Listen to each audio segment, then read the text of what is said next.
திருக்கோயில் இந்த பள்ளியில் அறிவார்ந்த சான்றோர்கள் முன்னிலையில் அன்று பறக்கும் விவாதத்தை வழிநடத்த வந்திருக்கும் உங்கள் அனைவருக்கும் என் அன்பான வணக்கங்கள்.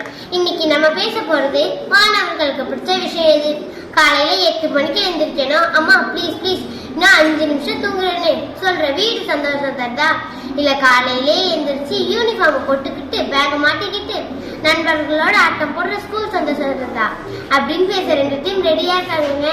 அதுல வீடு தான் சந்தோஷம் பேச வராங்க விஸ்வா, ரச்சிகா. இல்ல ஸ்கூல் தான் சந்தோஷம் பேச வராங்க கவிமுதன், செல்வனங்கை.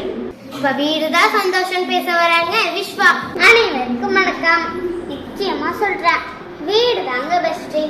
ஸ்கூல்னு சொன்னாலே எனக்கு காய்ச்சல் வந்துடுது. காலையில சீக்கிரம் எழுந்திரிக்கணும், பல்லு தேய்க்கணும், குளிக்கணும். ஐயோ டைம் ஆச்சு, ஸ்கூலுக்கு போகணும்னு அம்மா கத்துவாங்க. நான் லீவு நாள்ல வீட்டுல பாருங்க, நான் 10 மணி வரைக்கும் தூங்குவேன். யாரையும் கேட்க மாட்டாங்க. எனக்கு பிடிச்ச கார்ட்டூன் வீட்டுல பார்ப்பேன். ஆனா ஸ்கூல்ல கஷ்டப்பட்டு படிக்கணும், கை வலிக்கு எழுதணும்.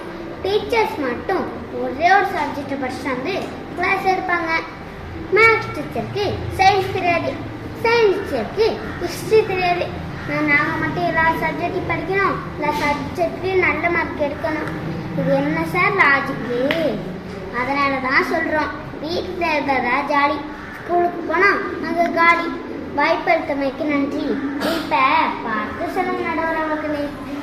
என்னப்பா விஸ்வா, ஆரம்பமே பட்டையை கழிப்பிட்டீங்க. இதுக்கு எதிராக கவிமுதன் எப்படி பேச போறாங்கன்னு தெரியல. வாங்க கவிமுதன். அனைவருக்கும் வணக்கம். மேடம், வீடுனா சந்தோஷம்னு சொல்றாங்களே, வீட்லயே உட்கார்ந்து இருந்தா வாழ்க்கையில சாதிக்க முடியுமா?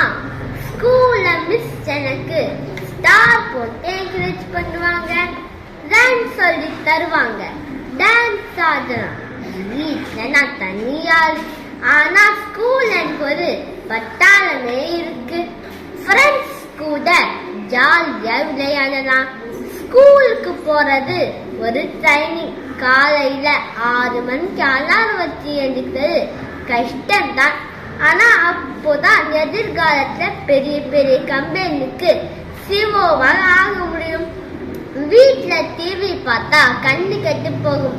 ஆனா ஸ்கூல்ல போர்ட் பார்த்தா அறிவு வளரும்.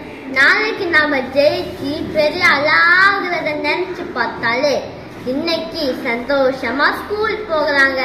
அதாங்க சொல்லுறேங்க, ஸ்கூல் தாங்க ஜாலி. ஸ்கூலுக்கு போனேன்னா நீங்க எல்லாரும் காலி.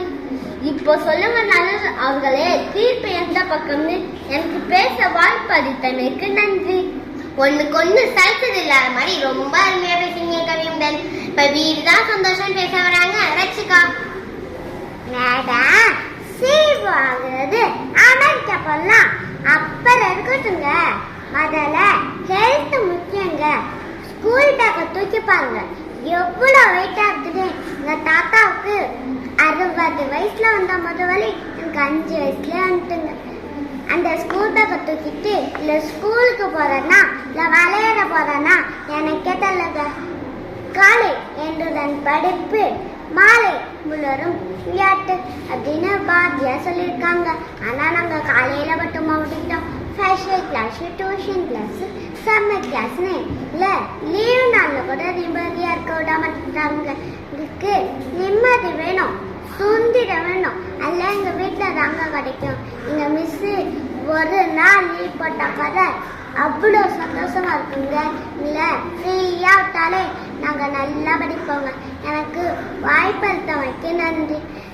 எப்படியும் திருப்பி எங்க பாப்பதா இருக்குன்னு நினைக்கிறேங்க. சரி, நான் உங்களை ஃப்ரீயா பேசி ரொம்ப கழிச்சு போயிருப்பீங்க. ரெஸ்ட் எடுங்க. இப்ப ஸ்கூல் தான் சந்தோஷம் பேச வராங்க செல்வனங்கை. மேடம், ஸ்கூலுக்கு வந்தாதான் வாழ்க்கையை ஜெயிக்க முடியும்.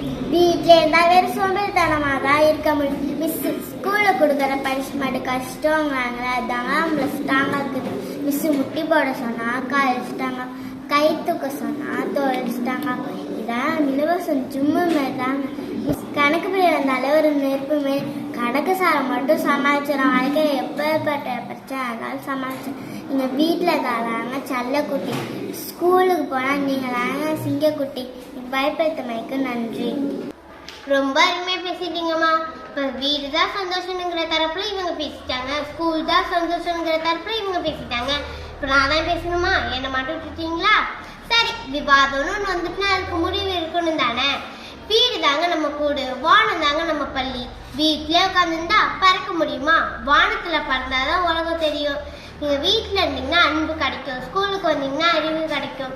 காலையில ஸ்கூலுக்கு வந்து படிப்போம், சாயந்தரம் வீட்டுக்கு போய் விளையாடுவோம். நம்மளுக்கு அன்பு முக்கியம்தான், அதே நேரத்தில் ஓய்வும் முக்கியம்தான், வீடும் முக்கியம் தாங்க. ஆனால் வீட்டிலே உட்காந்துருந்தா அறிவை வளர்த்துக்க முடியாது, அது அனுபவத்தையும் தராது. நீங்க வீட்டில் இருந்தீங்கன்னா அந்த 4 செவத்தை தவிர வேற எதையுமே கற்றுக்க முடியாது. ஸ்கூலுக்கு வந்தீங்கன்னா கல்வியை கற்க முடியும். அந்த கல்வியே இல்லைன்னா கடல் என்னங்க, கல்லை கூட தாண்ட முடியாது. வீடை விட ஸ்கூல் தான் முக்கியம்னு சொல்லி என் தீர்ப்பை வழங்குறேன். நன்றி, வணக்கம்.